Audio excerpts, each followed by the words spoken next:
Friends, my name is Luciano. I make videos about jump chains on the internet.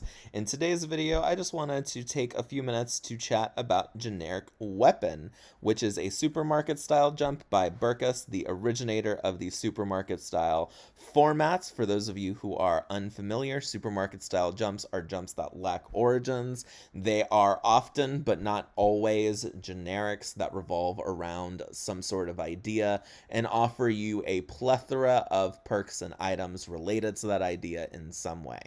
In this jump, we are talking about generic weapon, which is a jump that is all about weapons, whether it is using them, making them, dealing with them, interacting with them, or just getting real silly with them in some cases. This is a fun jump for beginner adventure jumpers, for those jumpers that are just beginning to get their grounding and just beginning to figure out what it really means to be a jumper and go from setting to setting. Oftentimes, I recommend that jumpers go to a safe place as their first jump. In all actuality, I kind of feel like the world of Pokemon is a little bit dangerous for someone's first jump, although I understand why a lot of people like the idea, and it's not wildly dangerous unless you are doing things that are a little silly and trying to make things worse for yourself. But if your jumper is just beginning to slowly venture out into adventure settings and just setting foot into adventure worlds, then this is a good early jump for them. In this world, the nomenclature is weapon points, so rather than the normal initials, it is WP. The locations that a jumper could start off in are a world where people use weapons or any setting of your choice but with more weapons, which means you could go to some sort of version of My Name is Earl, for example, where there's a lot more guns. Because those are weapons. As is the case with all supermarket style jumps, there's no origins here. You can choose something plausible if you want an origin, and what that means is you can use your perks and items, and also possibly perks from other settings, to devise an in-jump background for you that gives you memories based off of the things that you've purchased here. As far as age and sex goes, you can pick any configuration you want. If in your jump you wanted to be a 17-year-old boy, that is perfectly fine. If you want to start off the jump as a 32-year-old woman, that's also completely fine. This is not a setting where those things are really going to matter. So, as is the case with all supermarket style jumps, instead of the background system, the origin system giving you discounts, everything is going to cost different numbers, and you get tokens that you can use to buy stuff for free. In many of these jumps, there are no different prices, and in this particular jump, everything costs 100 choice points, and all discounts, to the best of my memory, give you 200 choice points as well. There are tokens that you can use to buy anything you want here for free. You get 4, and if you want to buy something more than once, you can. That gives you an additive bonus rather than a multiplicative one.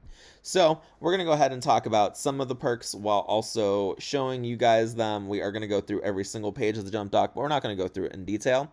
One of the first perks that I would recommend for baby adventurers who are just starting off their jump chains is As Good as 3 Men, which gives you the strength, speed, durability, and fighting skill of 3 experienced adult male warriors combined.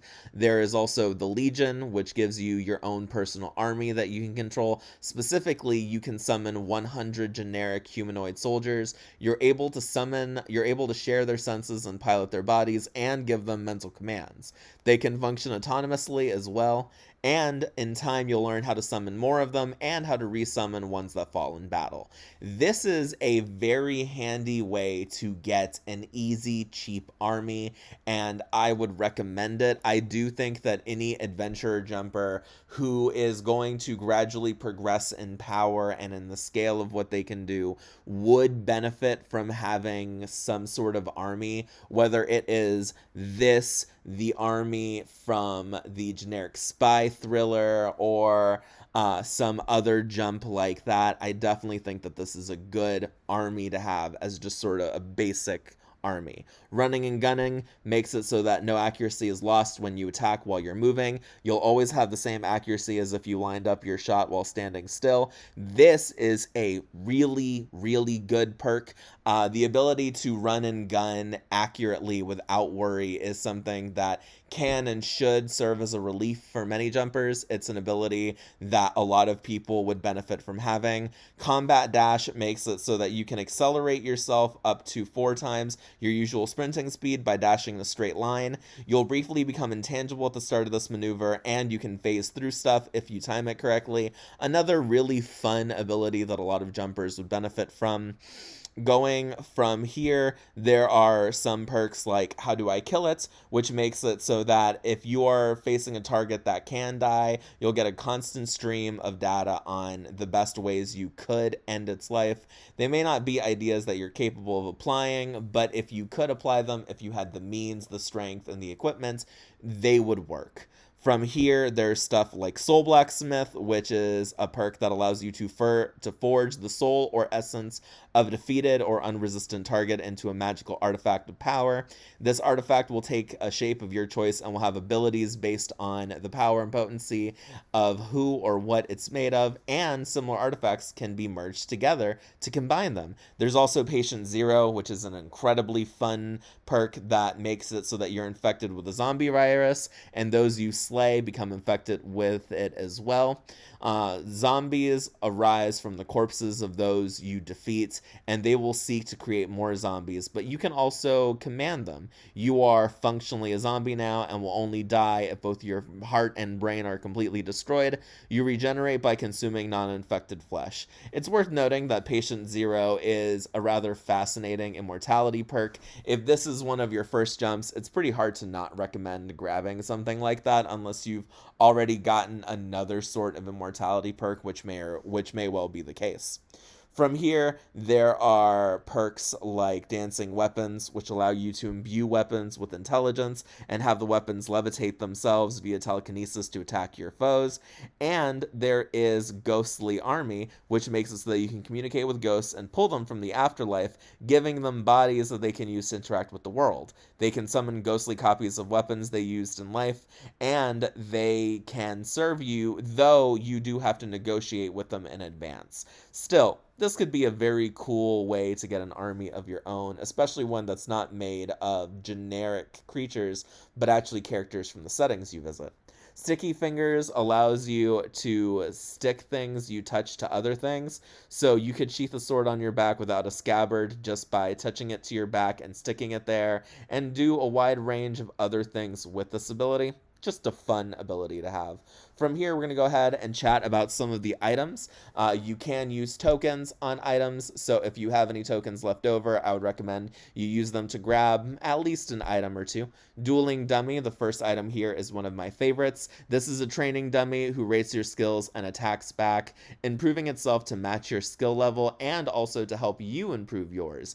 It memorizes attacks used against it and responds in kind. It is sentient and will fight at your side and help you with tasks. This is effectively a follower item, and I really like follower items. I really like having unique followers. So this is just a fun thing to grab.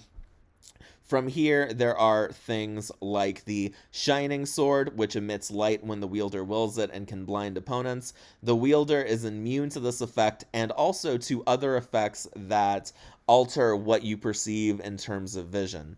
There's also other weapon items like the Lightning Crossbow, which causes lightning to strike where its bolt lands, the Friendly Fire Flail, which is a double-balled flail. It increases in speed and damage whenever you strike an ally with it for the rest of the battle, although unfortunately it does not say anything about your allies being immune to its damage, so this may be an item that a lot of people want to skip.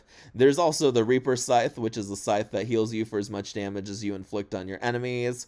And there is Guns of Humanity, which is a respawning collection of one of every gun that has been created since the beginning of human history until the year 2000. And it comes with associated ammo too. So if you want ranged weapons, this thing has got you covered. From here, there is also the floating shield, which is an unbreakable shield that floats near you and moves to intercept attacks. It can be set to orbit your body and damage enemies by spinning into them really fast, and a backpack of holding, which is a backpack that expands to fit more things as stuff is placed into it. Anything you wish to pull from it will be the first thing you touch when reaching into it. Sadly, this does not have any sort of thing, at least not from this text, about its weight being unaffected, but if you want to assume that it really is some sort of bag of holding, then that sort of feature is probably implied rather than explicit. Still, if you are someone who is super strict about your readings for items, this may be one that is only somewhat useful because it will very quickly get weight. However, if you're super strong, such as if you got the perk that makes you as strong as 3 adult male experienced warriors, this may just be a handy thing for you to grab as well. So there are companions in this one. There are custom companions in the form of a transformer, a person who can turn into a weapon, and also a person who is ultimately just a human who is really good at combat, whose skills and stats scale to match yours. So even though they are human by default, they'll quickly become something a lot more. There's also a page, just a few options for drawbacks, each one of them offering 200 points unless otherwise stated, and none of them are stated to offer more than that.